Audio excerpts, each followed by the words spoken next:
Good evening, everyone, and thank you so much for being here tonight. We're so appreciative of all of you and you taking the time and energy to be here today. My name is Khadija. I'm one of the co-presidents of the Social Justice Solidarity Group. My name is Barfin Kalaji. I'm also the co-president. And we just wanted to take a few seconds before the event to thank our tech crew in the back. So they will be recording this event. Don't worry, none of your faces will be in it. But this is a great way for you to also rewatch it or even just share it within your network as well. We also wanted to give a huge shout out to the House of Bread who provided the wonderfully delicious food. So please feel free to check them out also post the event as well. And then we also wanted to thank KGSA, which is the Cobalt Graduate Student Association Group, the Institute of Comparative and Regional Studies, the Armenians of Colorado Group, and Mr. Christianian for all their amazing and financial support. And we really wouldn't be here without all of you. So really, thank you so much. Our moderator today is 4+1 international studies student Aram Gevorgian. He studies at the Korbel School, obviously. He's truly an amazing scholar and expert on Armenia. He's a legislative fellow at the Armenian National Committee of America, and he even volunteered in Armenia this summer. So please, let's welcome Aram.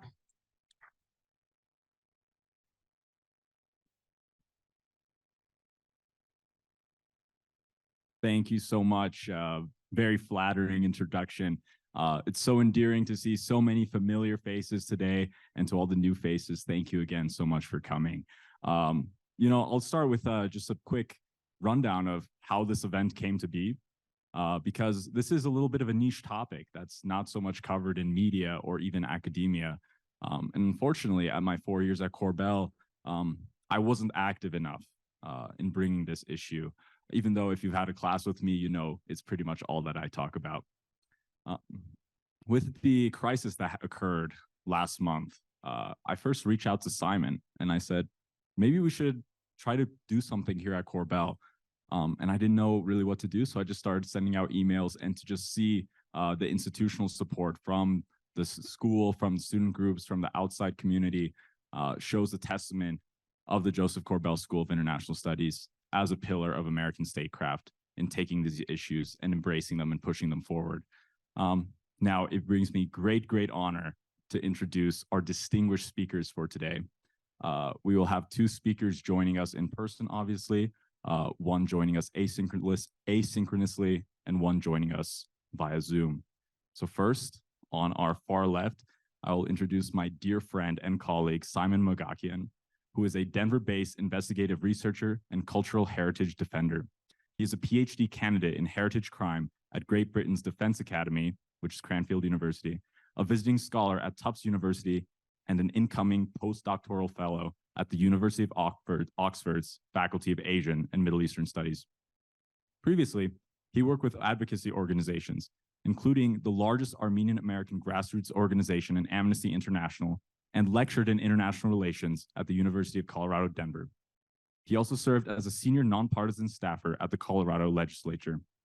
Mogakian's investigative exposés on Azerbaijan's state-sponsored erasure of Armenian cultural heritage have been cited at the International Court of Justice and praised as rock solid by The Guardian. His writing has been featured in numerous popular media outlets, including Time Magazine, The Wall Street Journal, The Washington Post, and his spoken word has appeared, among other outlets, on Democracy Now! And the BBC World Service. So how about a quick round of applause for Simon?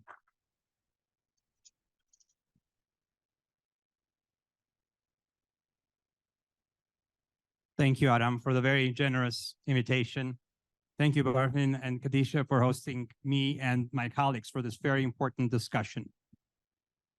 And thank you to all of you for being here on this Monday evening to learn about Nagorno-Karabakh. This might be the first time that some of you hear of this region, but it's a region that has been hoping to hear from us, the outside world, for years, and especially the past 10 months as it was going through a starvation siege. But I want to give you some background about this conflict. And first, I'll start with a quote from Human Rights Watch, which on a daily basis has a brief. Last week, it titled it "Lost in the Multi-Crisis." And they wrote, it's a tragic, decades-long conflict. There have been multiple mass atrocities against civilians, and the perpetrators are never brought to justice. There was a blockade that left people without enough food, medicine, and fuel for months. Then, an entire population, some 120,000 people, fled for their lives over a few days. That this horrific mass exodus, which happened to ethnic Armenians in Nagorno-Karabakh just weeks ago, has received so little international media and diplomatic attention, says everything you need to know about the state of the world right now. It's not that the world doesn't care. It's that there's too much to care about in too many places at once.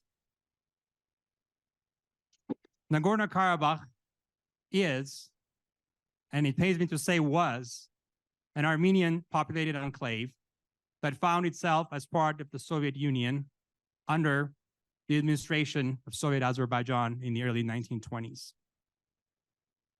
There was conflict before that, following the collapse of World War I, or the Russian Empire during World War I, and in the aftermath of the Armenian genocide, as Armenia and Georgia reemerged as nation states and were joined by the new country of Azerbaijan, there was a lot of ethnic diversity with overlapping territorial claims, which were a result of centuries of conquest and colonization over the traditional homelands of Armenians.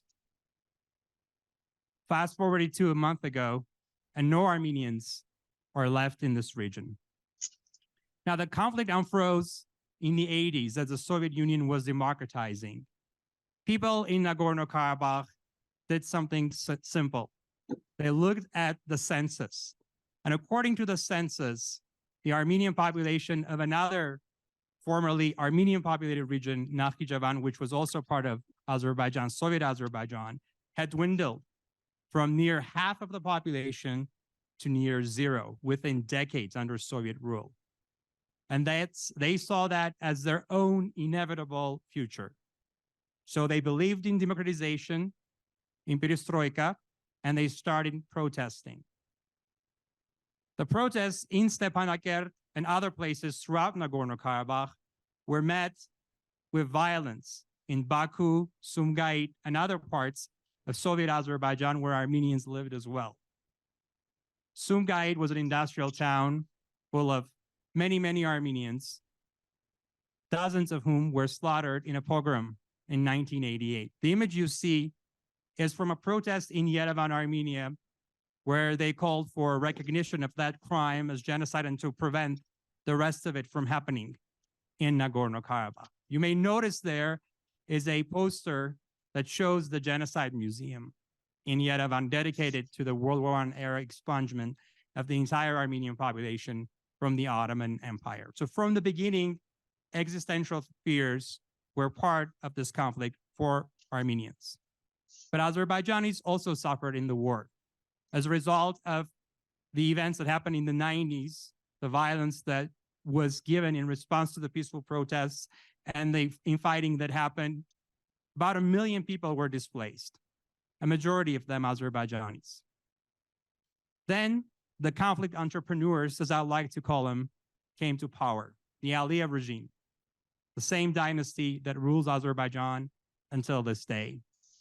I chose this particular image to the left because it shows 3 prominent members of that dynasty, the one to the right being the current president of Azerbaijan, a family that saw no other prospects for power but conflict and conflict prolongation.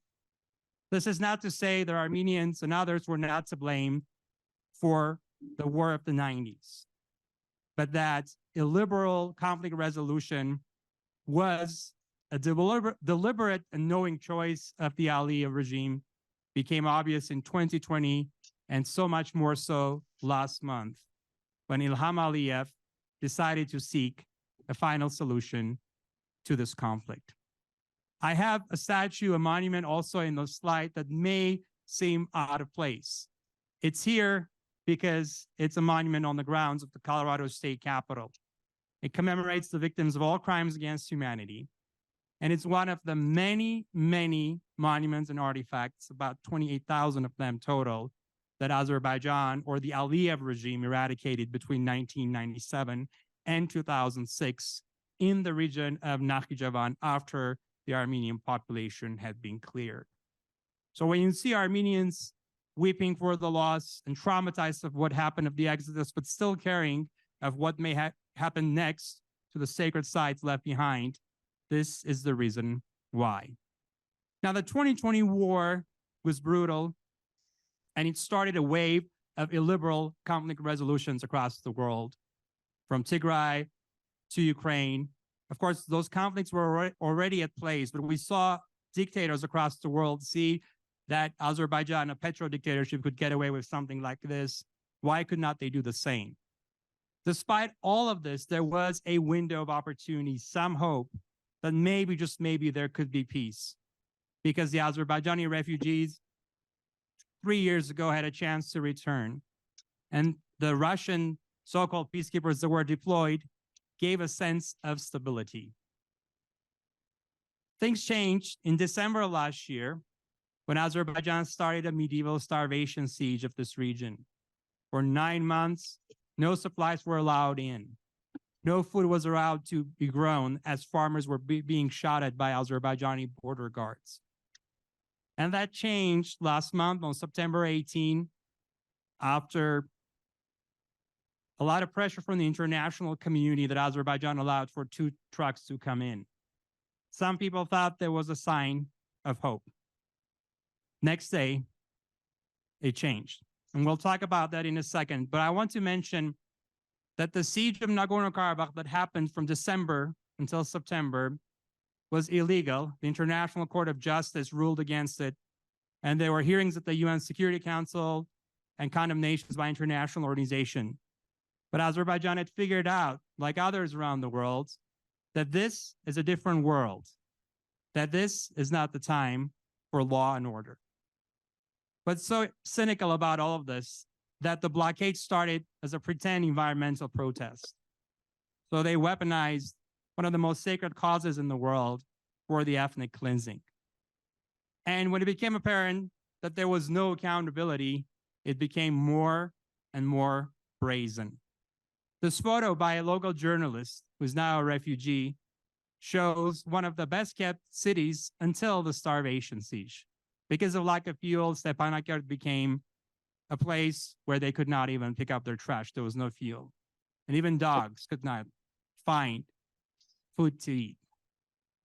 And then on September 19, as one of the speakers today tweeted, from shelter, after 9 months of enduring hunger, Cyrianos wrote, we're now in a bomb shelter, sleeping with kids who yesterday dreamed of bread and today dream of waking up tomorrow. I don't know if I'll wake up, but I hope you'll remember us. We're resisting this genocide with honor. Maxar, a reporter at the New York Times, released this image on social media in late September, showing the entire Armenian population fleeing Nagorno-Karabakh, a homeland of 2,500 years where they fought to survive, to exist in their own ways, to be who they were, but they had to leave because they wanted to live. And if we talk about a world today where the liberal world order or democracies might be giving in to authoritarianism, and if God forbid what is happening around the world becomes known more widely as World War III and the end of the liberal order, just remember that democracy died in a place called Nagorno-Karabakh. Thank you.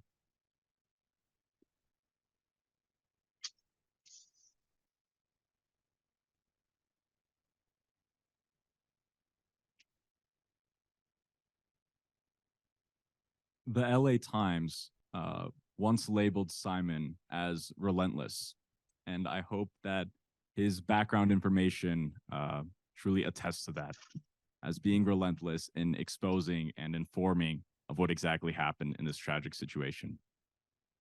Now, it's difficult to receive a voice on the ground of what happened, a refugee voice of one of the nearly 120,000 people who had to leave their indigenous homeland. Siranush Sargsyan is a Stepanakert-based freelance journalist covering human rights, politics, women in conflict, and post-conflict environments. During and following the 2020 Nagorno-Karabakh war, Sargsyan became key in providing insight into what is occurring in her war-torn country. During the 9-month Azerbaijani blockade of Nagorno-Karabakh, Sargsyan served as one of the sole journalistic voices documenting life under siege. She, alongside over 100,000 Armenians, were forced to leave their homeland last month, where she now continues her work from Yerevan. Her work now appears in New Lines, Open Democracy, The Guardian, and other outlets. Unfortunately, she could not join us in person today as she is continuing her work in Yerevan, but she has a special message for us. Thank you, University of Denver, for this opportunity for sharing my experience as a freelance journalist. I am Siranush Sargsyan from Nagorno-Karabakh. I know you have other speakers that will discuss other aspects of this crisis, but I want to make this more personal and share my own journey of becoming a conflict reporter. I would like to read extract from my personal essay published in New Line magazine in September. This essay was written during the 9 months ongoing blockade imposed by Azerbaijan, but before the Azerbaijani September 9th attack on Nagorno-Karabakh. It was followed by my last days in my home city, in my country, perhaps the most challenging days in my life. I tried to tell what's happening there through the eyes of the terrorized, exhausted, hungry people in shelters and outside. Even in that condition, my country lived, even though it was wounded and weak, but there was life. And now, when the entire population, more than 100,000 people, forcibly displaced, it has become a country of ghosts, of hungry dogs. Saying goodbye to their country, many did not even close their doors. We went through 2-3 days of unbearable mass exodus. Now I am trying to reconcile my new status as a forcibly displaced person. The siege of Nagorno-Karabakh was a silence, a great silence that I tried to break, and now I am trying to cover the stories of these people, immeasurable challenges they faced, and the great uncertainty in which we lived after 2020 war and in which we live now. And now, the extract. Every day, a number is written in the palm of my hand. Yesterday, it was 4075. The day before, I was 212. This is how we wait in a line for bread. As I type these words, I am exhausted from standing for 3 hours for just one loaf, our source of primary nutrition these days. It's already been a long time since we found line in actual stores. There is nothing left there, not even medicine. We only have bakeries and vegetable stalls. Strangers share their experience of cooking without the necessary ingredient. A woman behind me says, "This is the line of you if you want to live." I thought journalists could travel, but in the unrecognized Republic of Artsakh, known to the outside world as Nagorno-Karabakh, I can only travel far in my thoughts. After Azerbaijan closed the Lachin corridor, the only highway linking us to Armenia, we have been under siege. It's been 9 months and counting. When I first learned that the corridor was closed, my immediate reaction was relief. Even though we were besieged, the thought of being on the other side, cut off my homeland, was unbearable. For the last 9 months, we have been deprived of everything. First, we lost the gas supply. A month later, it was the electricity. Our phone lines come and go, and the internet works sparingly. We spent the harsh winter wearing coats inside our homes, shivering. My cupboards are empty. There is no shampoo, hair dye, shower gel, sanitary pads, or even toilet paper. The last time I could find any hygiene product was about 4 months ago. On January 26, on the eve of my birthday, my friend Armine brought me a few spoonfuls of coffee. She had kept it as a precious gift for me, knowing the outside role the drink plays in my life. I missed its aroma the most. Another friend, Sarine, had called from Yerevan the day before and asked if I at least had a small cake. I reassured her that having coffee was enough. The next morning, the doorbell woke up me. There stood Sarine's sister with a small homemade gata, a traditional Armenian sweetbread, baked by their mother. I loved myself only one candle for my besieged birthday and placed it on the top of gata. A birthday candle is a luxury, since they are now our only evening light. We even celebrate Christmas in the church without candles. There was no Santa Claus. We told the children that he couldn't break through the blockade even with his reindeer. For Valentine's Day, men give women vegetables, which are more prized and sought after than any flower. When spring comes, we eat the green beans that grow in the field. For a while, it was our only food. We eat so many beans that some started to joke. When I see a beanpole, I have to urge to hug it. I feel like I am a prison, but even prisoners are given food. Every new day brings a new test, new hardship, and it seems that people sitting somewhere far away are watching the game to see how much we can endure.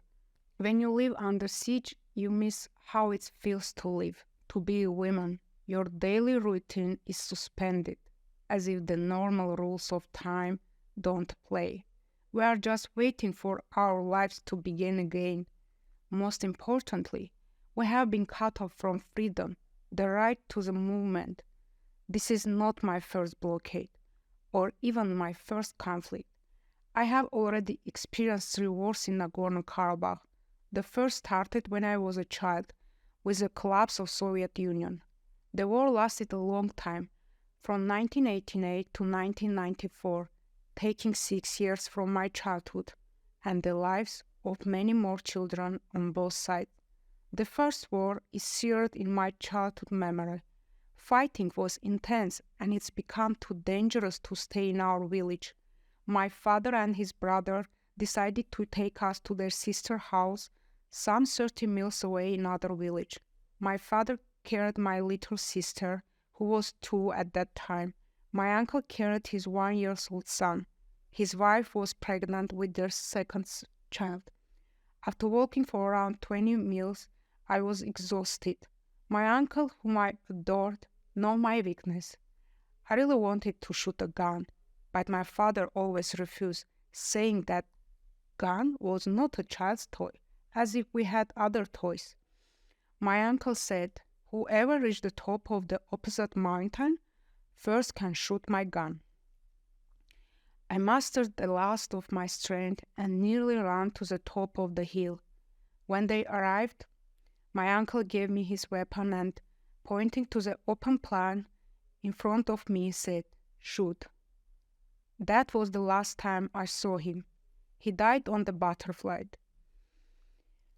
When his wife gave birth months later, she named her son Seroja after him.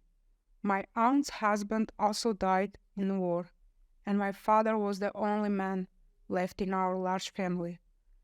Almost every family here lost someone to the never-ending war. In 2020, backed by Turkey, Azerbaijan started a new war using Syrian mercenaries and Israel drones and captured 75% of our territory. In 44 days, we had almost as many victims as in the 4 years of the First War.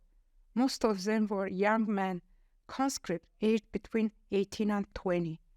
My older sister's husband was killed too. In Nagorno-Karabakh, we live in the pauses between wars. We have had skirmishes between Armenia and Azerbaijan forces for decades, but the 2020 ceasefire didn't even bring the usual shaky peace.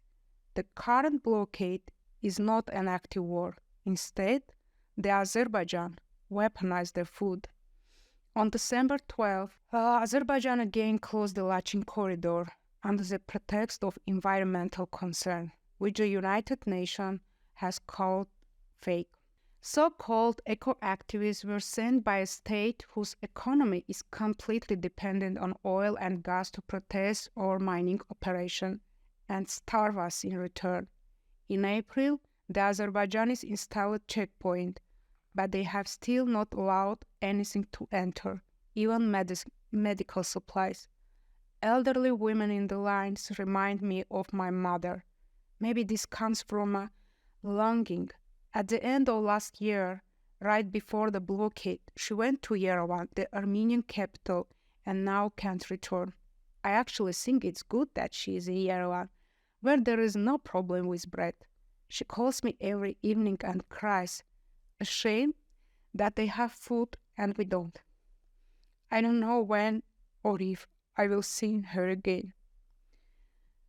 The siege brings constant memories of my childhood back to me. The school year has just started and parents are worried about how they will send their children to school without stationery, backpack, clothing, or even food. When I was schoolgirl, we also didn't have notebooks, so we bound sheets of paper together. In the winter, each student was tasked with bringing a log to heat the school stove so we could have our lessons. Just as in the First War, for 3 months now we haven't been able to find any candy in the shops. Chocolate is almost impossible to locate. My friend's sister's 7-year-old daughter found some chocolate on one of the back shelves of their house. She was happy for a few seconds, then refused to eat it. She said that she forgot the taste of chocolate, and if she eats it now, it will only be more difficult later when there is none of left. During the First War, when I was 9 years old, I fell ill with severe kidney disease. The village doctor said I wouldn't make it. She talked about death so easily, perhaps from seeing death daily. During the day, we were bombarded and the streets were empty of cars. One night, my father sent me and my mother from our village to children's hospital in capital Stepanakert in a truck. I felt guilty for getting sick. My 40-year-old sister and 11-year-old brother had to take care of my 3-year-old sister alone, and my father was on front line. We didn't have regular army yet, and men took turns at the front. A visiting relative gave me 2 bars of chocolate as a gift, and I kept them under my hospital bed pillow. Each night, I took them out and smelled them. I didn't dare eat them. I felt too guilty, and the chocolate was too precious. My father was often away fighting. When he finally visited me, I gave him the expired chocolates and asked him to take them to home to my siblings, assuming my guilt for becoming deathly ill and taking my father's time away from them. I have only one memory of life before the First War. It is captured in a faded photograph, though my memory is of the dangerous ride before the photo was taken. We traveled to Karabakh, our ancestral village, to visit my grandparents on my father's Soviet motorcycle. I was in my mother's arms on the motorcycle. My brother was in front of my father, and my sister was on the back, with the wind whistling. We ran along the edge of fields, listening to the wet ears' whispers. Those fields seem endless to me. In my mind, there are no blockades, no closed roads, no wars. To some, a dangerous ride may sound like a nightmare, but that was my escape. As a child, all I wanted was to grow up and become a journalist, to travel to foreign land and to share stories of my country. That wish became a reality, but now, each night, I have the same dream. I am safe and I am not a war journalist. Then I wake up to what has become my nightmare. Thank you. Powerful video.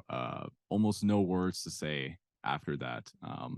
Oftentimes at Corbell, we talk about these issues, but it's rare that we get such a personal and impactful perspective from this. Truth be told, when Siranush first sent this video to me about last week, I rewatched it 3 times before I could respond with an email to say thank you. The Armenians of this region of Nagorno-Karabakh are truly the most resilient people in the world. And to see what they go through is terrible. Now, there's no such thing as a place where it's normal to be in poverty, to have food insecurity. But it very much was not something that you would find in Nagorno-Karabakh before the war in 2020 and before this blockade. It was a prosperous and functioning democracy. And the people of this region live by mostly any metric better than those in Azerbaijan, the country which lays claim over this region. It was very moving to see this account from Siranush Sargsyan, who continues her journalistic voice even now as a forcibly displaced person. We will now move on to the a piece. Thank you, University. It's all good. We'll now move on to the piece from Professor Artyom Tonoyan before finally returning to the piece from prosecutor Luis Moreno Ocampo, who will be joining us via Zoom. Of course, he is a very, very busy man. Therefore, his time of joining us will be a little unexpected, but in any case, his insight is very much appreciated, and we look forward. I'll first introduce Luis Moreno Ocampo, and then we will have the piece by the distinguished professor Artyom Tonoyan. Luis Moreno Ocampo is a man who needs no introduction, or he's already here, it seems. Is that Arch? I'm there. Oh, thank you so much, Prosecutor Luis Moreno Ocampo. I will now be giving an introduction. And first of all, we want to thank you so much for taking time out of your incredibly busy schedule to speak to the University of Denver about what happened in Nagorno-Karabakh and as well about your own personal experiences. Of course, you are a great man who needs no introduction. Luis Moreno Ocampo's impact on the democratic transition of Argentina, service as the first prosecutor of the International Criminal Court, and distinguished career in academia have left a legacy like no other in the field of international law. Moreno Ocampo has described the Azerbaijani actions against the Armenians of Nagorno-Karabakh as genocide and has testified during the Tom Lantos Human Rights Commission hearing on the blockade. Although unable to join us in person today, Luis Moreno Ocampo will be participating via Zoom to share his insights on the crisis. Once again, thank you very much. Thank you for the invitation. I'm sorry I'm in my car because I live in Los Angeles and I was in incredibly complicated traffic. So, but I'm very glad to be with you. And I was listening your previous speakers, and I would like to add my voice describing the same suffering of the Nagorno-Karabakh people had, but I'd like to highlight why it is very, very important to explain that what happened in Nagorno-Karabakh is a genocide. It's a 2023 genocide against Armenians. And I think that is so important. Why? Because genocide is an international treaty. And it's not just Azerbaijan could not commit genocide. There are 153 state parties of the Genocide Convention, and they have the duty to prevent and to punish genocide. That's why genocide is not similarly with suffering or ethnic cleansing or something like that. It's a technical word with technical consequences. And that's the point I want to make. Are you listening me well? Hello? Hello? It's okay? Yes, we hear you perfectly. Hello? We are encaptivated. Fantastic. Okay, fantastic. Look, So my point was, I think it's very, very important for the Armenian community and the expert community to label this as a genocide, because it was a genocide, because should be restored. People, Nagorno-Karabakh people had to be protected. They had the right to return to their field, to the land. They had to return to their properties, and they had to the right to live in peace in Nagorno-Karabakh. But in addition to that, the perpetrators of the crime should be prosecuted.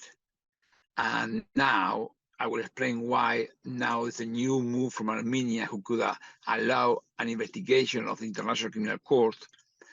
And more importantly, probably, or it's equally important, is that genocide could be committed also against Armenians in Armenia.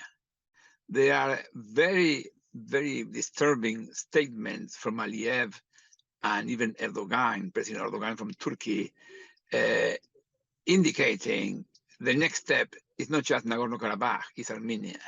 So the idea to eliminate Armenians from the region will not end with Nagorno-Karabakh.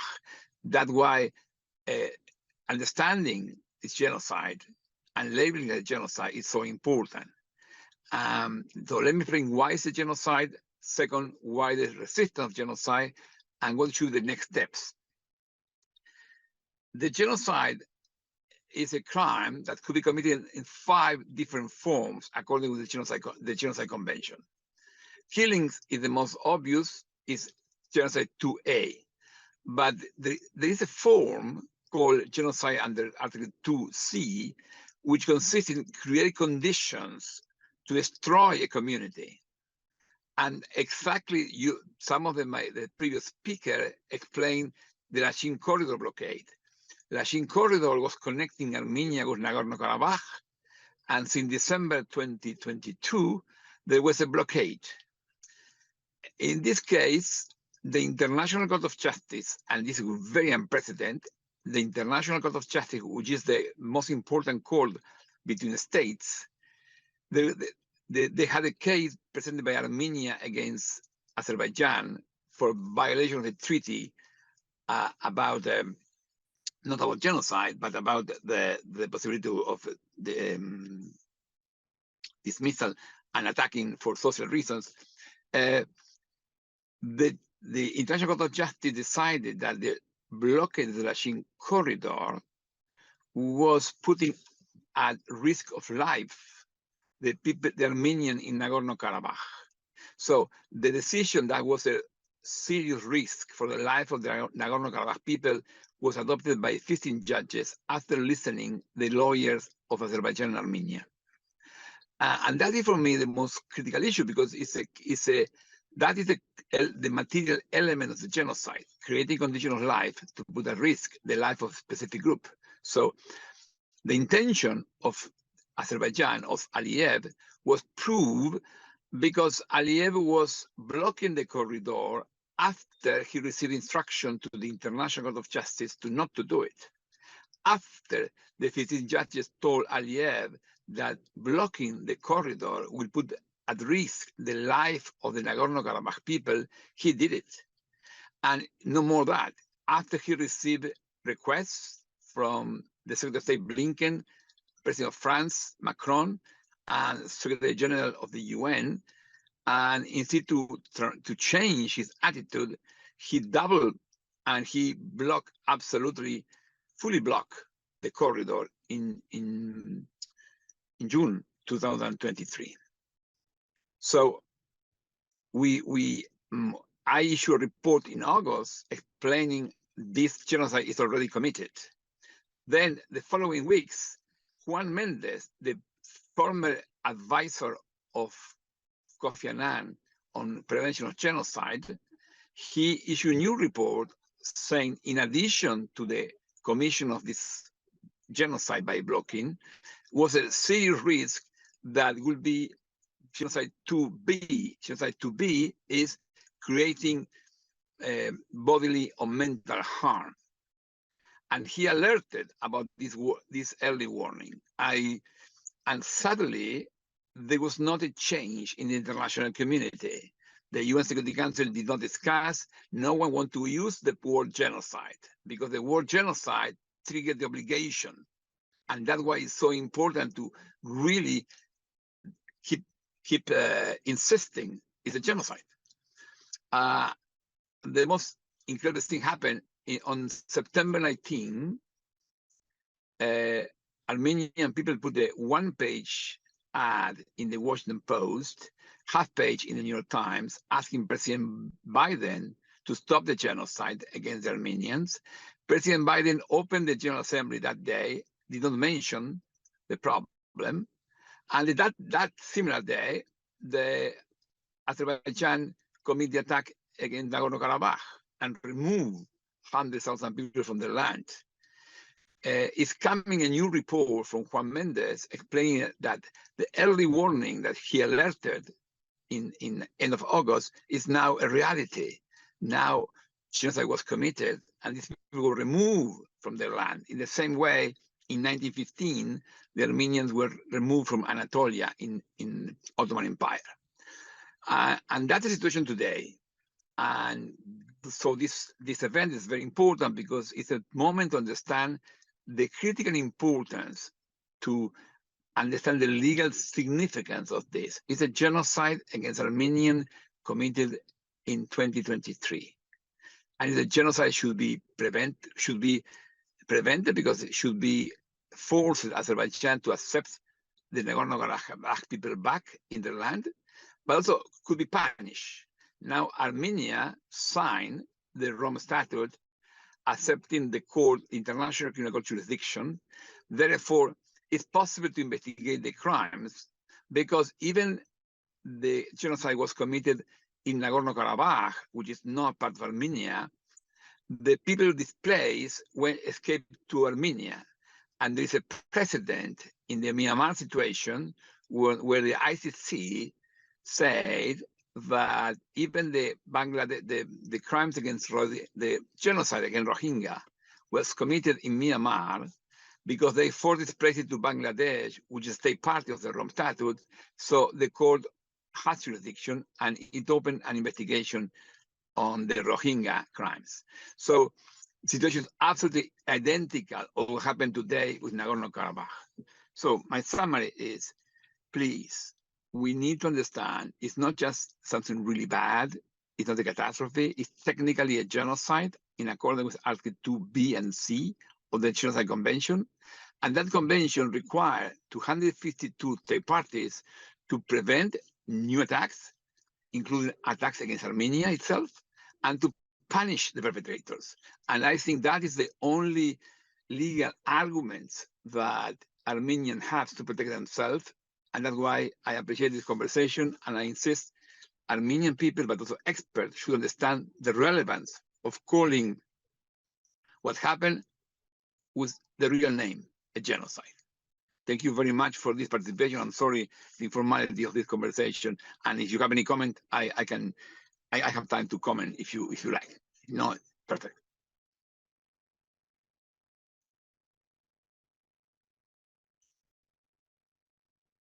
I hope you could hear the thunderous applause of a very pleased crowd. One question that we have is that the Armenian parliament has now ratified the Rome Statute. What does this change? Well, that's the point I was trying to make, because now Armenia will be part of the International Criminal Court. That means that Aliyev could be investigated by the International Criminal Court, because even the crimes were committed not in Armenia. Nagorno-Karabakh is not officially part of Armenia, but part of the crime was committed in Armenia because the forced displaced people went to Armenia. So the forced displacement ended in Armenia.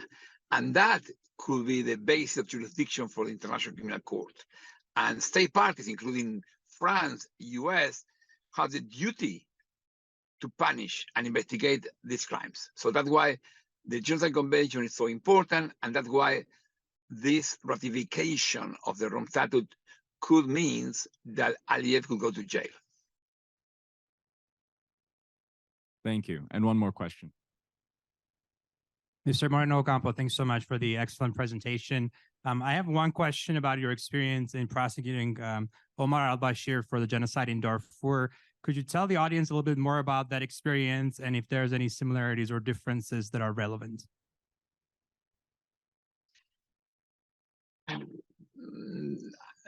Okay, the genocide was committed differently, but I believe the most important aspect is that you have to understand, because the first Simon say democracy died. The world is not a democracy. The world is a network of states who have their own interests. And what I learned is no state has a commitment to postpone other interests to prevent or punish genocide. And let me give you an example.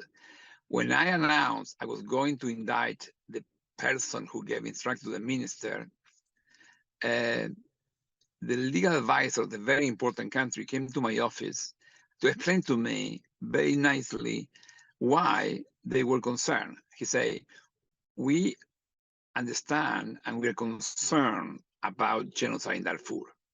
However, genocide is not our only interest. We have a complete agenda. The agenda includes oil from Sudan. The agenda includes relations with China. The agenda includes cooperation of Sudan with the war on terror. The agenda includes relations with Africa and the Arab world. So you, with your single agenda, are affecting our entire agenda. And I explained to him, look, you gave me that mission. You gave me the mission that if it's genocide, I should cross any agenda. He said, well, if the judges say you're right, it will be okay. So after 1.5 years legal battles, I got my genocide indictment.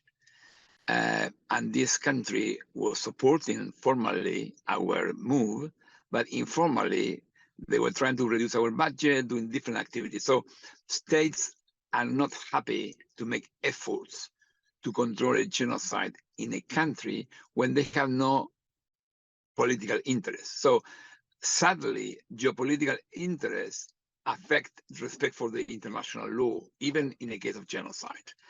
And that is a situation, but it could be changed. It could be changed. That's why the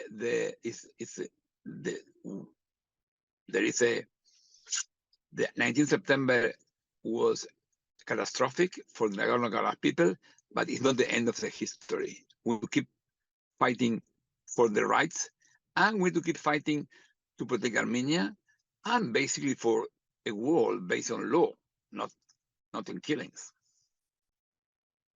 Thank you, Mr. Moreno Ocampo, for all of your insight. And we'll have one more round of applause from the audience. Let's make it as loud as we can. Thank you so much. I'm sorry for the informality of the conversation. Thank you so much. It was a pleasure to work, and I will be delighted to be with supporting your efforts, okay? I am at your disposal. Thank you so much, Mr. Moreno Ocampo. Bye-bye. And bye-bye to you too. What an amazing speaker. Of course, I guess that's one of the positives that has come out of this whole coronavirus craziness, is the ability to easily bring such talented and influential people to join us via modalities that would have been otherwise impossible. The impact that Luis Moreno Ocampo will bring to the Armenians, and has already brought to the Armenian cause in terms of recognizing what happened as another Armenian genocide, is invaluable and invariable. We will next finally reach our distinguished speaker, Professor Artyom Tonoyan, a native of Gyumri, Armenia. Dr. Artyom Tonoyan is a sociologist and visiting professor of global studies at Hamline University in St. Paul, Minnesota. His research interests include sociology of religion, religion and politics in the South Caucasus, and religion and nationalism in post-Soviet Russia. His articles have appeared in Demokratsiva, the Journal of Post-Soviet Democratization, Society, and Modern Greek Studies Yearbook, among others. He has been a frequent guest on the BBC, Deutsche Welle, France 24, and other outlets. He's the editor of the recently published volume, Black Garden of Flame, the Nagorno-Karabakh conflict in the Soviet and Russian press. This is Dr. Tonyan's third visit to the DU campus since 2007. Thank you for joining us.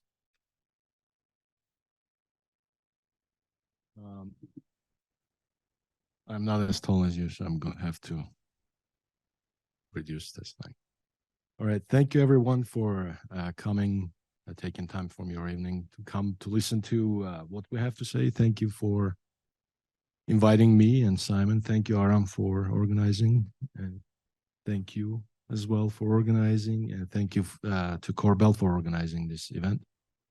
As you can feel by the way we conducted ourselves on the stage, is we take these issues quite seriously, and especially the testimony from Siranush was quite touching and in parts heartrending. But I'm an academic, and academics have developed a knack to look at things from sort of a God's eye view, a bird's eye view. If you're an atheist, bird's eye view, to look at these things. And sometimes we try to theorize, sometimes we try to understand things, having removed ourselves from the events, even when they touch us deeply, and especially when they touch us deeply, because we try to understand not just what happened, but what may happen. So I will try to sort of, catching on Aram's introductory remark, that the topic is quite niche. This is not a conversation that can happen on a beachside in Florida or at a soccer field somewhere in Minnesota or in Denver, right? Nagorno-Karabakh, people haven't really heard about it. People have heard about other areas. And so it is sort of a niche topic. People may have heard about Armenians, but Nagorno-Karabakh is sort of off their cognitive maps, and it doesn't really sort of make a bleep on their radar. So I'll try to sort of capture this. Why is it so? And why the Nagorno-Karabakh conflict, the ethnic cleansing, and what Moreno Ocampo was quite emphatically saying was a genocide, is sort of not on people's radars. And I'll try to sort of theorize, and then we can go from there. I'll put my glasses on, actually.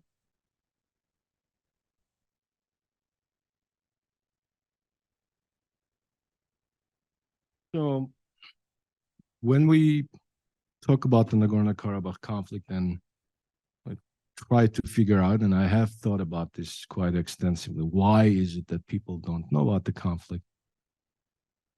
Why there's so much lack of interest, whether in the academia or in the general public or among journalists.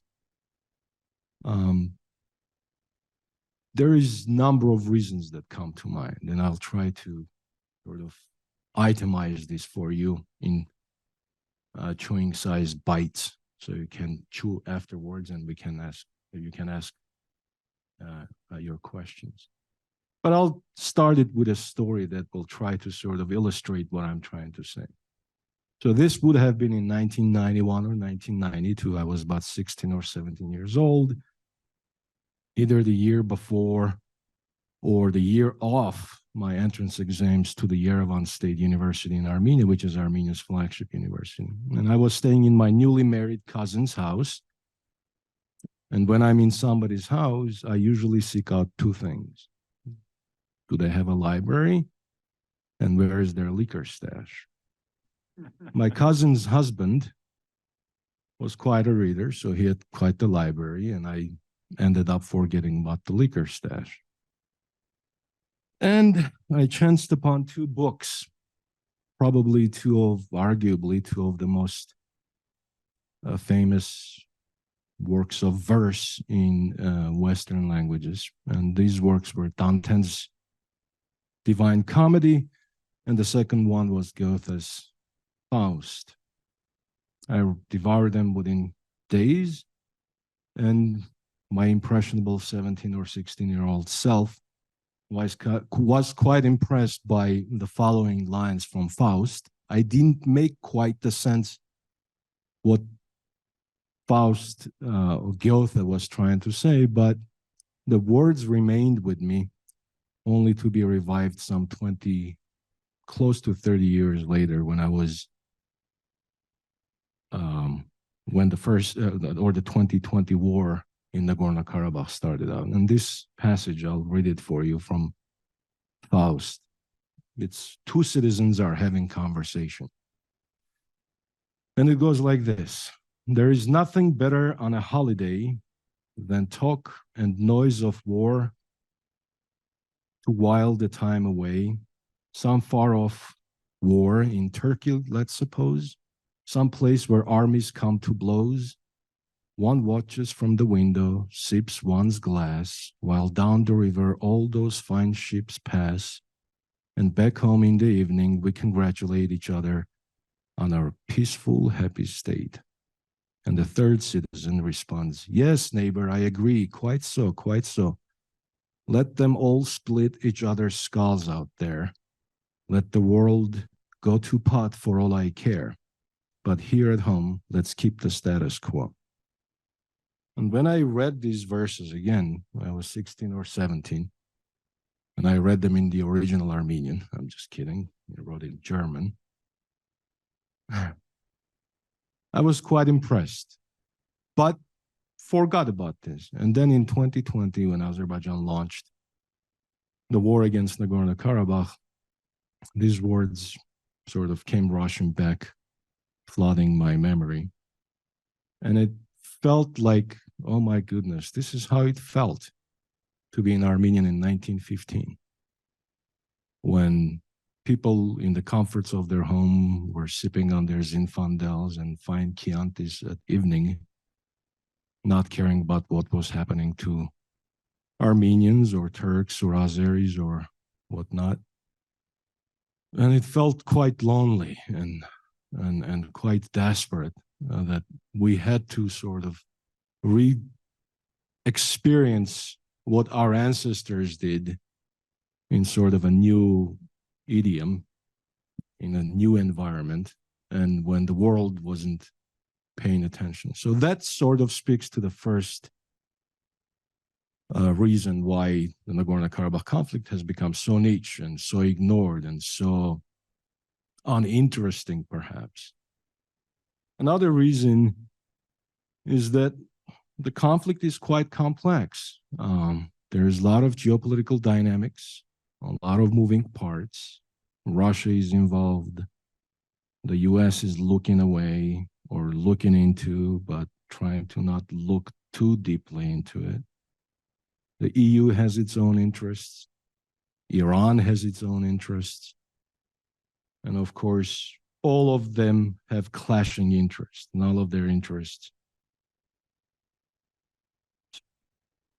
supply each other, but clash over the region.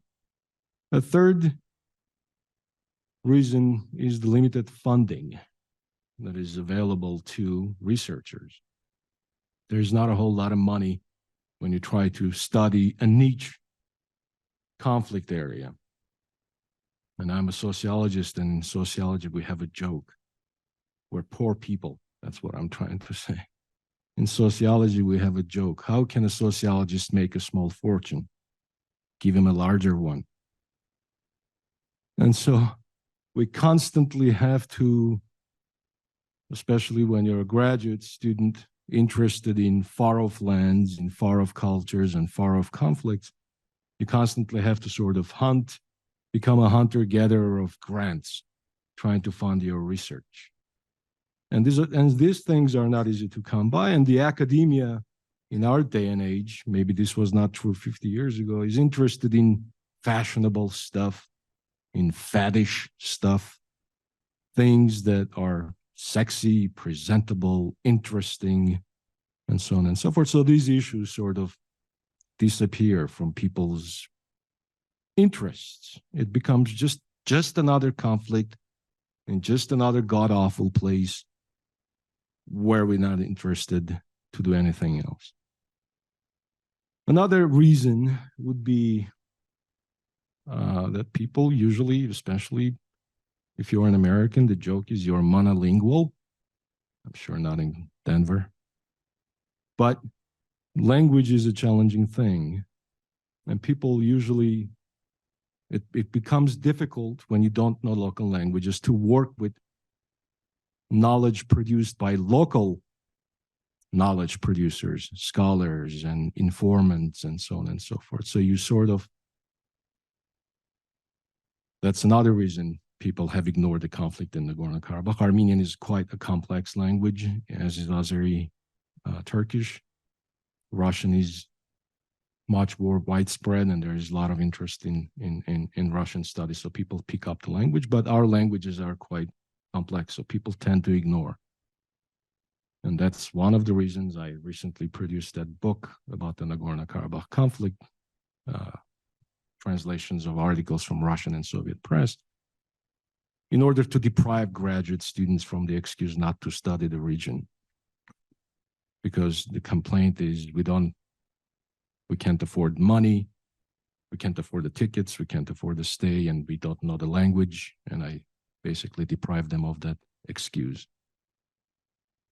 Another would be that it's not prioritized by our government.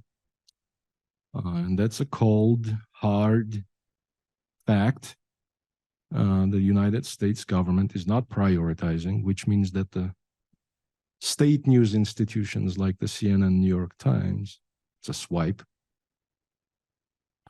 It's a snide remark.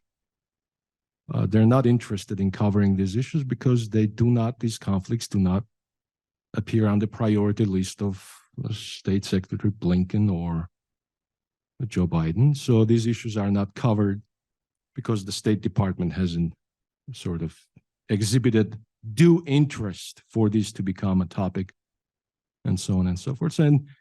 If you're a foreign journalist or journalist that covers foreign affairs, more often than not, you end up becoming a stenographer for the State Department rather than an adversarial journalist, challenging them, pushing them to cover topics or to deal with issues and topics and so on and so forth.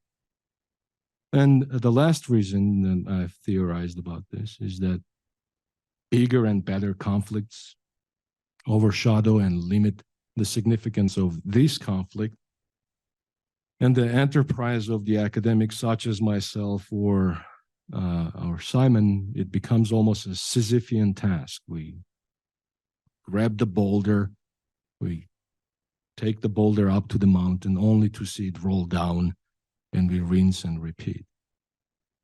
So another way of saying is that no one is going to pay attention to your little house on the prairie when the Mall of America is on fire.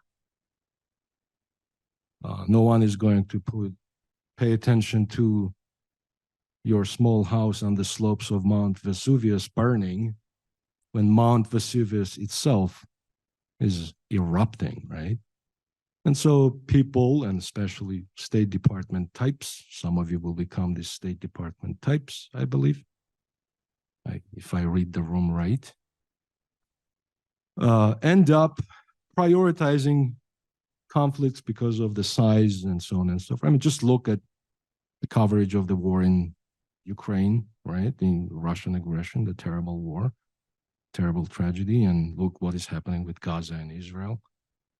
So these things have overshadowed. And as tragic as our house being burned down is, it doesn't register on the same level as these other conflicts, right?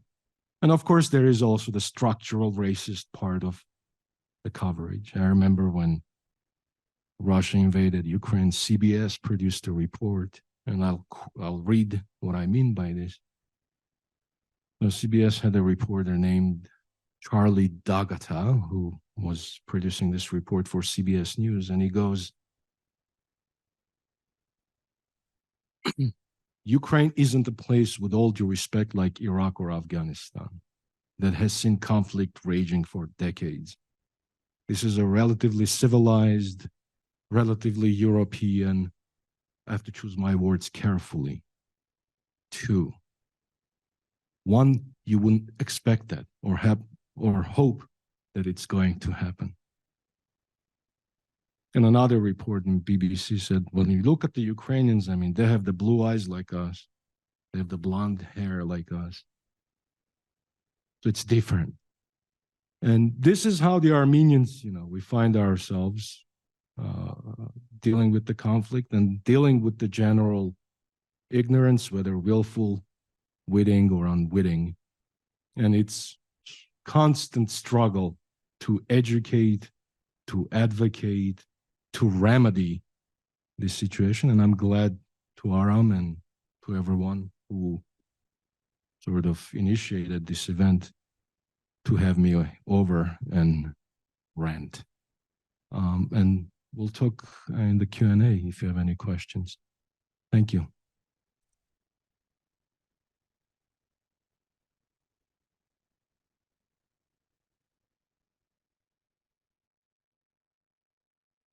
I wish you were my professor. I wish I could take a class and listen to you rant for 90 minutes so I could sit there and yes, I agree. I agree. So now we will transition to the panel discussion and Q&A portion, and sadly, the last portion of our evening. So if you have questions on your mind, start formulating them, but we'll start with a pre-written question.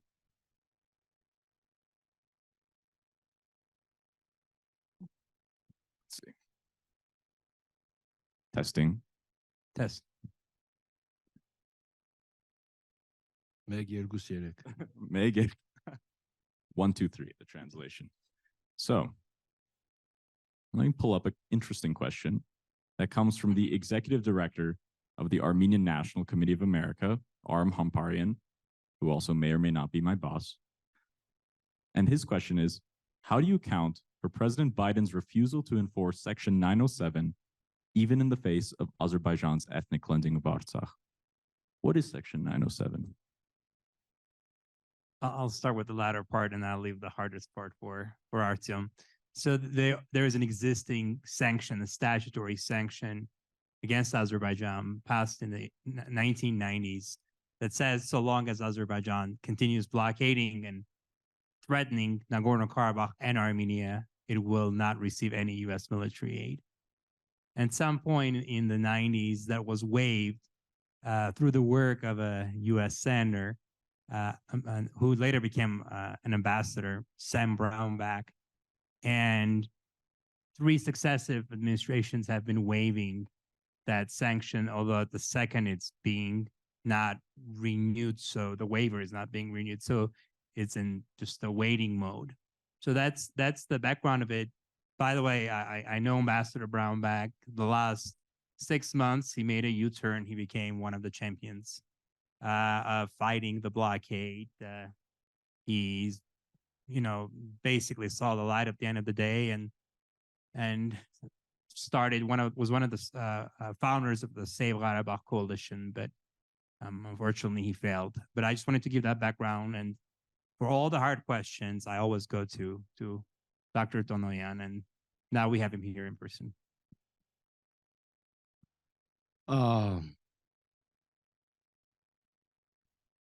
Again, there is no one reason why Biden is reluctant to enforce 907 and to impose sanctions on Azerbaijan, but I'll put the head of a cynic, and though I am completely uncynical in my life's outlook, but I'll try to be cynical here, just to undermine myself.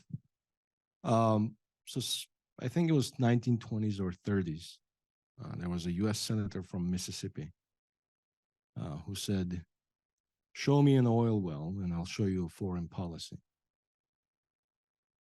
It may sound quite cynical, quite brutal, and brutally honest, but occasions like this, make you sort of embrace this kind of brutal honesty as probably one of the most important reasons, is that the U.S., multinationals are involved with Azerbaijan.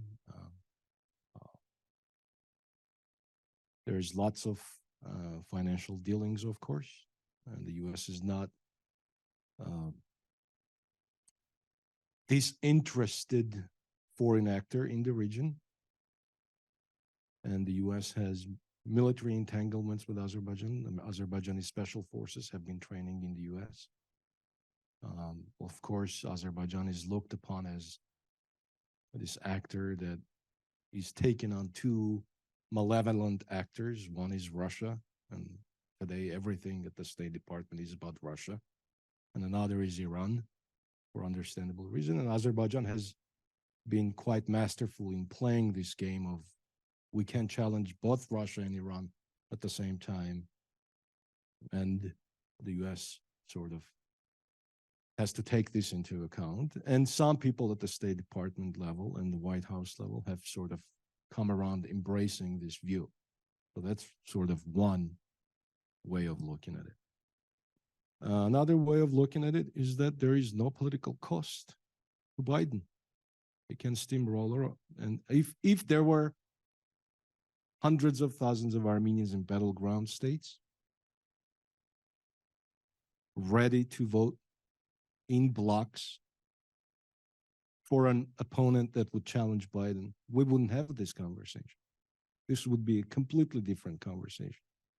So what I'm trying to say is that Armenians should move from California to Florida. Or Colorado. Or Colorado. So that's sort of half serious, half joking, but mostly serious answer. Thank you, Professor. Yeah, Alex, you know what? We have a mic we can run to.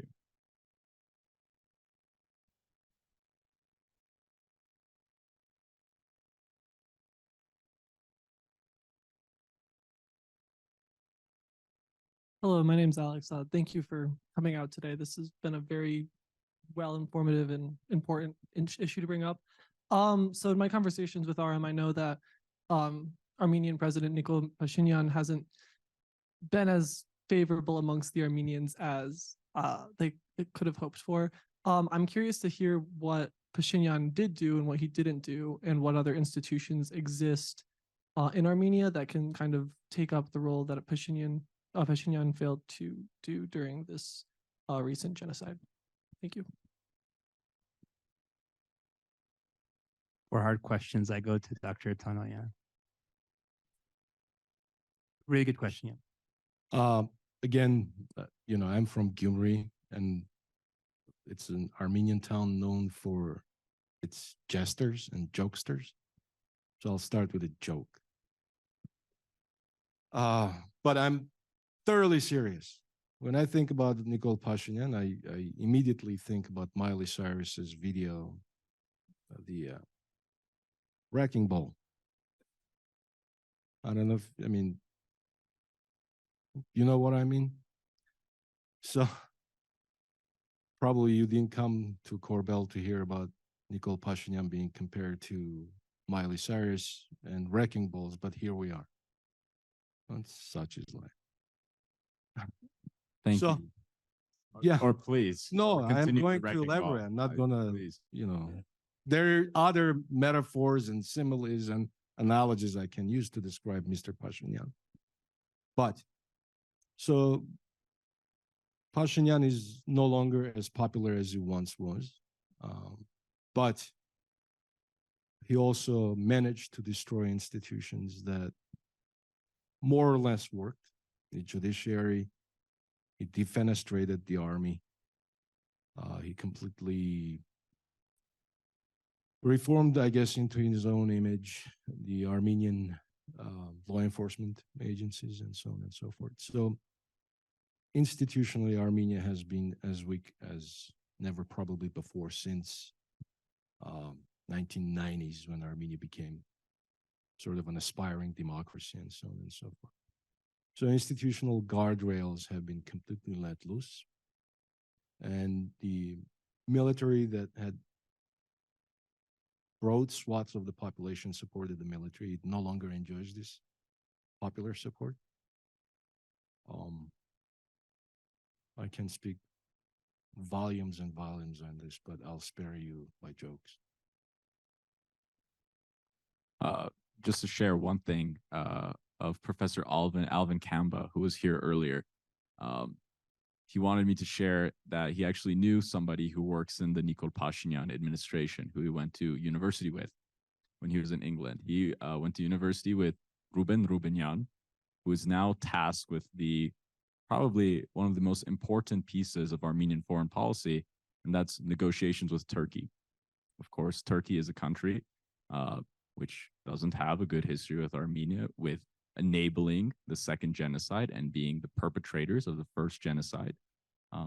And just with Professor Kamba's anecdotes of Ruben Rubinyan's college lifestyle, let's just say he wasn't a stellar student or a role model or anything that resembles anything close to being a moral and kind and decent human from my understanding. So that's the type of people that are in this current administration. Of these personal anecdotes, it goes to Alan Simonyan with his, who is the Speaker of the Parliament, who has a scandalous history. Ararat Mirzoyan, who is the Foreign Minister, who has zero experience in diplomacy. And Armenia has institutionally become weak on every front because of this government.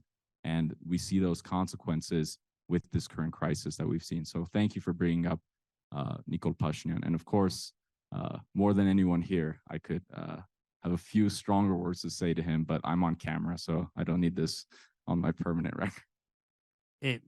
But for fairness, we should note that this disastrous government is democratically elected, unlike Azerbaijan's regime, unlike Turkey's regime. And it's a sign that democracies always, don't always work, but it's important to, I think, have that context in mind. And since we are in the United States, probably criticizing the U.S. government would be the better way to go about this.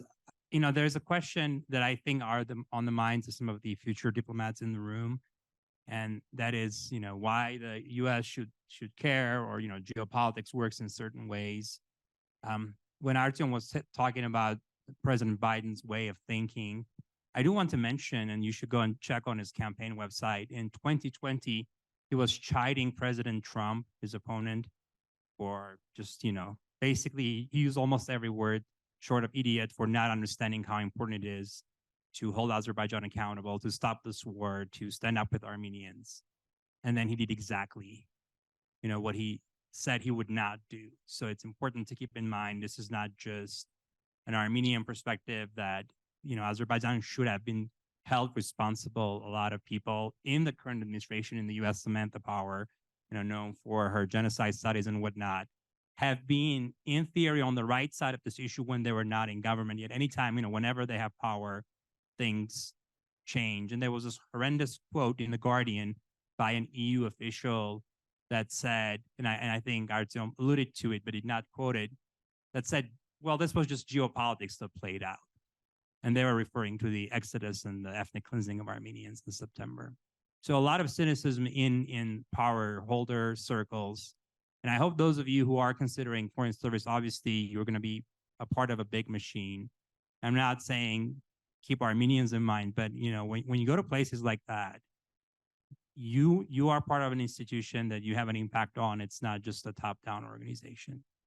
And you may not be able to do anything for this conflict, but for other conflicts, sometimes it's the right thing to stand up. Sometimes it comes at a high cost. There was a U.S. ambassador, John Evans, who is related, by the way, to the John Evans that Evans Avenue is named for, the genocidal governor from the 1850s here.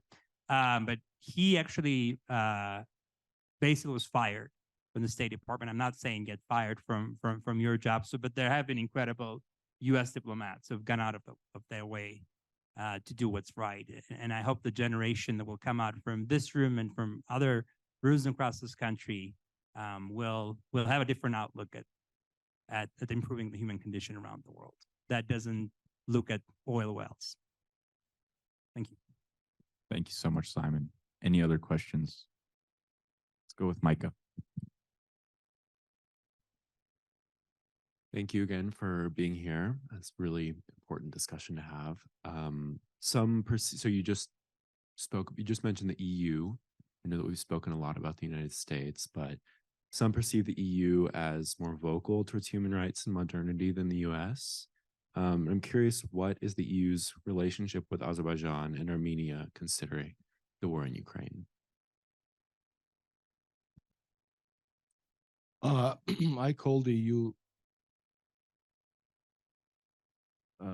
EU's attitude towards the conflict and towards the region malevolent neutrality. When you look at its conduct and the way it has sort of enabled Azerbaijan's behavior, it's like one of those people that looks son of a gun bullying a kid, and instead of interfering, whips out the smartphone to record it, or TikTok crad. That's how EU has essentially behaved. It has all the institutional wherewithals at its disposal to do something about it, but it has not done so. And what EU has done, it has signed new contracts for gas transfer to alleviate its problems with Russia. It has given new contracts to Azerbaijan. It has not. It has explicitly come out and said that we are not going to sanction Azerbaijan. So by saying this, by telegraphing your attitudes out in the public, it has emboldened Azerbaijan to continue its ways. And Azerbaijan knows that whatever it does and however it does it, it's not going to be held accountable. And when you don't have that this incentive, what is going to stop you from doing whatever you want to do? Nothing, right? And EU has absolutely institutionally failed to contain this conflict. It is interested in the region, but interested in its own terms. We have to understand it.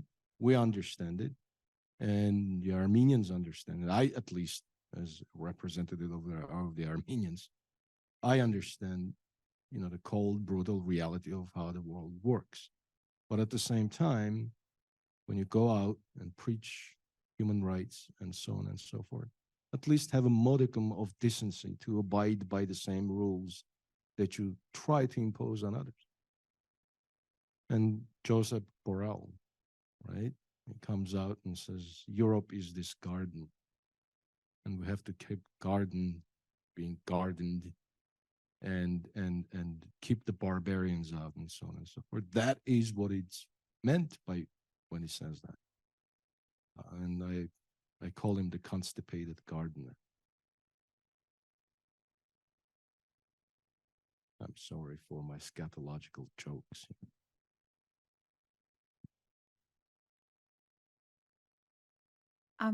Hi. Hi, my name's Avantika. Thank you so much for the talk.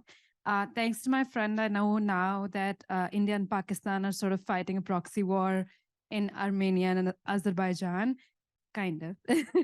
But a lot of it's basically economic exploitation that is coming from supplying weapons to either sides. And I'm just wondering, how do you get countries which don't really care about human rights, at least the EU pretends to, but how do you get countries who don't care about human rights to care about the human rights of countries such as Armenia and Azerbaijan? So that's basically my question. Thank you.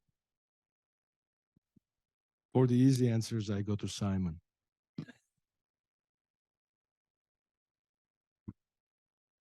So I think maybe some background would help. So Pakistan was involved in the 2020 war. I think India was interested in Armenia after the war, so they saw a natural ally. Also wanted to counter that influence. India has been selling some defense weaponry to Armenia because Russia has been unable to make its deliveries and also not refunding the payments that it has received for Armenia for those deliveries. I don't think it has anything to do really with human rights for either country. As you said, there is economic interests. Interestingly enough, Artyom was saying how Azerbaijan has managed to market itself very well. It's actually working very hard to have some economic work going on with India to preempt Armenia from being able to buy defense weapons from them. And I mean, honestly, with the Modi government, I don't think human rights is something that he, cares about. So that's not going to be on the agenda. I mean, let's be honest. I mean, maybe some I don't know who cares about human rights and as a state that would actually make them to do something. France is trying to help Armenia, but also because of its own interests. So maybe we should be brutally honest and say that human rights is not a framework in which states operate, that it's only used for whatever interests they have. It's a very bleak and pessimistic positioning, but that seems to be the reality. So I think Armenians have kind of left the world of idealism, or now everyone is realpolitik. I think even when we hear Mr. Moreno Ocampo talk about laws and the court, etc., that all sounds encouraging, but I don't think any Armenian now is actually believing that that's going to help preempt an invasion of Armenia, which is on one of the things that could happen. And so I for one, I'm glad that India is selling weapons to Armenia to preempt an invasion, but obviously not a good thing when conflicts are trying to bring in their own countries, trying to tie their own conflicts in these places. I don't know if I answered the question, but yeah, you did. Also, curious to know on the topic of Pakistan. Pakistan is the only country in the world which does not recognize Armenia as a state. Even Azerbaijan and Turkey recognize Armenia as a state. And this is a curious case of, you could see how complicated the diplomacy of both Armenia and Azerbaijan is, because in Azerbaijan, it's the only place where first you'll have the Azerbaijani flag, then you'll have the Turkish flag naturally, and then the Pakistani flag, but also the Israeli flag, all four flying together in Azerbaijan, which is a really curious case of diplomacy, and the only place in the world where you will find a Pakistani and Israeli flag next to each other than possibly the United Nations. Thank you. Other questions? Let's go with Charles. We'll do that one next. Thank you so much. Բարև ձեզ, ես ուզում եմ հարց տալ հայերեն, որտև սովորաբար չեմ խոսում հայերեն, իմ ընկերը Արամ Գևորգյան կարող է թարգմանել իմ հարցը. So Charles is asking, hello, I would like to ask this question in Armenian because I usually do not get an opportunity to speak Armenian, and his Armenian teacher will translate. Շնորհակալություն. Ինչպես գիտեք եւ Արդան ասացիր, Հայաստանի իրավիճակը շատ վատ է, հատկապես Արցախի դեպքում. As you know and have already mentioned, the situation in Armenia is tragic, especially concerning the case of Artsakh or Nagorno-Karabakh. Քաղաքական գործիչները Սերժ Սարգսյանի նման, ով ծնվել է քաղաքում Ստեփանակերտ, չեն պաշտպանում Արցախը որպես Ադրբեջան ճանաչելու որոշումը. Policymakers who are born in Stepanakert, which is a city in Nagorno-Karabakh, are against the position of recognizing Nagorno-Karabakh as part of Azerbaijan. Ահա իմ հարց. And now my question. Եթե Սերժ Սարգսյան դիներ Հայաստանի վարչապետ, դուք կարծում եք, որ նա կպաշտպաներ Արցախը Ադրբեջանի վերջին հարձակումից հետո. Շնորհակալություն ժամանակի համար. And Charles asks, if Serge Sargsyan was still the previous prime minister of Armenia, if he was still the prime minister of Armenia, would he defend Artsakh in this latest case of Azerbaijani aggression? And he says, thank you very much for your time. And we know what we do with difficult questions already.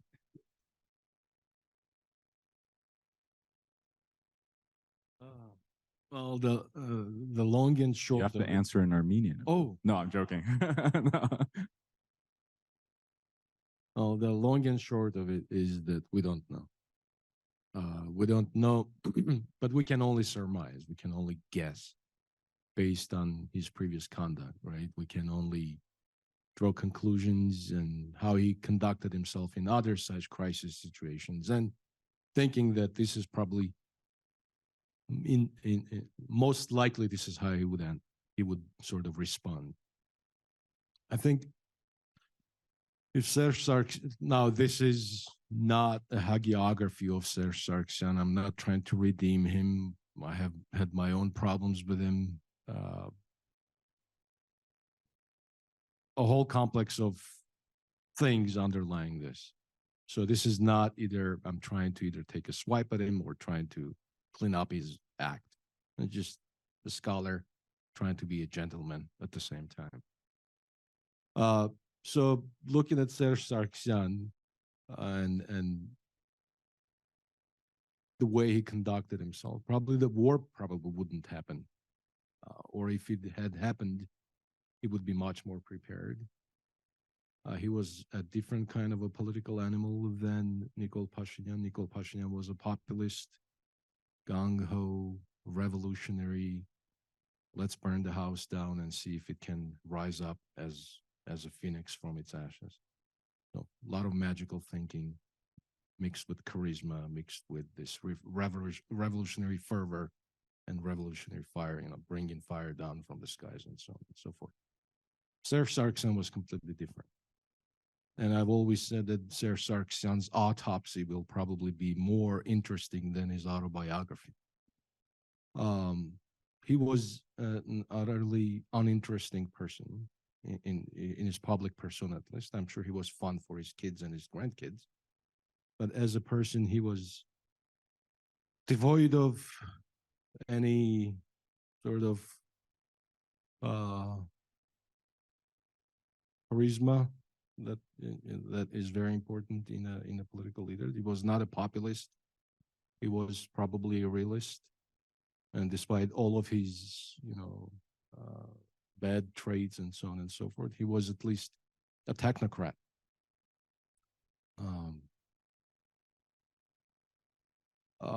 And one of the things that I always think of about a politician is, would I allow this person to drive the school bus where my kids are in? That's my litmus test. Would I trust Serge Sargsyan to be the driver of the bus? Probably yes. Would I trust Nikol Pashinyan? Probably not. And which is not a commentary on bus drivers, by the way. They're doing terrific job keeping our kids safe, even in adverse, inclement weather conditions, right? So again, the long and the short of it is that we don't know, but the answer would be different, and he probably would have a much more vested interest in pushing back. But again, we also have to understand the structural weaknesses of Armenian state, of the Armenian army, and so on and so forth.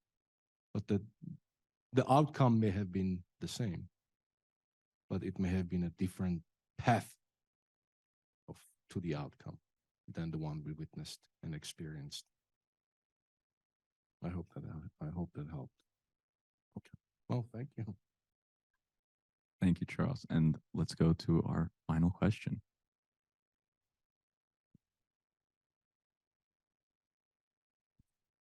I was curious about individual Armenians. Are we seeing mobilizations due to the discontent with institutions? And just a follow up on the story that we heard as well, those forcibly displaced people, where are they now? And in your opinion, what's next for them?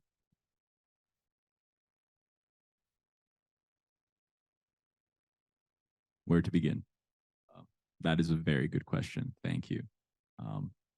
Let's start with Siranush, for instance. Simon, what are the updates with Siranush? Siranush is the displaced journalist. There were several freelance journalists who became the voice for this cause, for this conflict.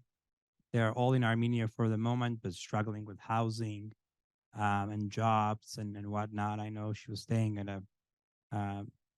a mutual friend's house and for as long as she could. The other journalists I've been in touch with, they're also being given refuge by individuals. So I think Armenians are back in the sort of, we'll just do this on our own mood. There's really no trust whatsoever in state institutions. And so there's a lot of volunteer work, a lot of people-to-people outreach. But actually, the amazing thing is that it's kind of working to a degree. The only good thing we have heard about this tragedy over the last month and a half is the displaced people have felt extremely welcomed in Armenia by ordinary people who have just opened their doors and volunteers. Artyom's daughter was in Armenia just this week. He was not going to mention it, so I thought I would.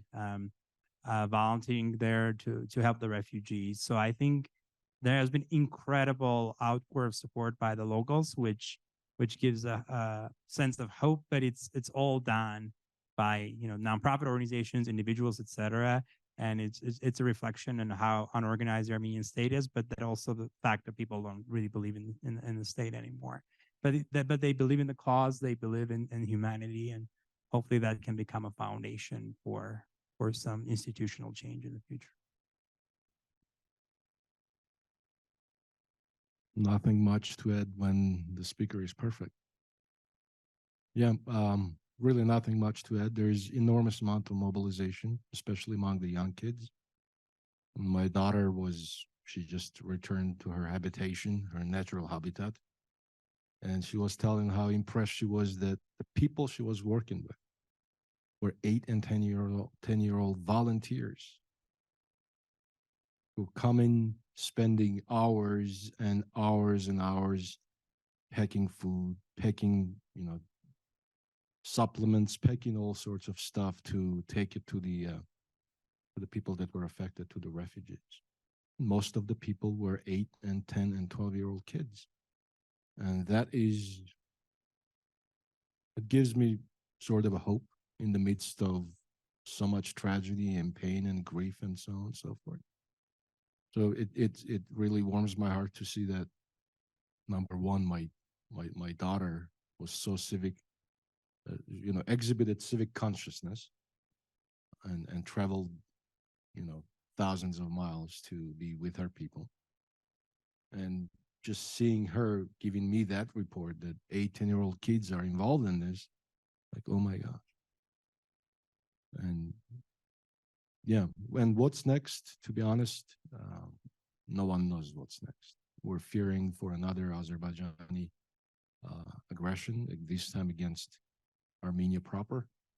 Azerbaijan has designs for the southern Armenia territory called Sunik in order to create sort of a land bridge to an Azerbaijani exclave called Nakhichevan and a further land bridge to Turkey, much like Russia's offensive in southern Ukraine created sort of a land bridge to Crimea. Azerbaijan sort of has a similar vision, military vision at that, to sort of achieve this goal it has. We're hoping, praying that this will not happen, but Armenia politically, economically, militarily is not in a place to defend itself. And what Armenia has got so far has been just gestures of moral support, not even moral support, gestures of moral support, patting on the back. And we've got so many pets on our backs that we have developed collective calluses on our backs. Just, you'll do good. And so we have become completely, at least I have, and here's a guy who's teaching courses on human rights, completely this sort of enchanted with the current state of affairs in the political, in politics, in the academia. But I have hopes for you and all of you young people. I was young once, and I want to still sing like Perry Como. But or Perry Como, either one. But you get what I'm saying. And you know, I tried, I did this stupid shtick with cynicism and stuff. Don't become cynics. Be principled. You know, and have hearts and have minds that are principled. And when you feel like you're about to compromise your principles, step out. Don't do it. That is a fantastic way to bring an end to such an important event. Amidst a dangerous future, there is hope in the next generation of Armenians and the next generation of policymakers, stakeholders, and actors, which are in this room right now. So hopefully this event has been impactful on you. It's been our pleasure to share it with you. And let's do one last round of applause to all the people who made this possible. To the institution and to our very distinguished speakers. Thank you, everybody. Please finish the food, enjoy the food, and we'll be around. We'll stick around. So please enjoy the food, socialize, mingle, and thank you again.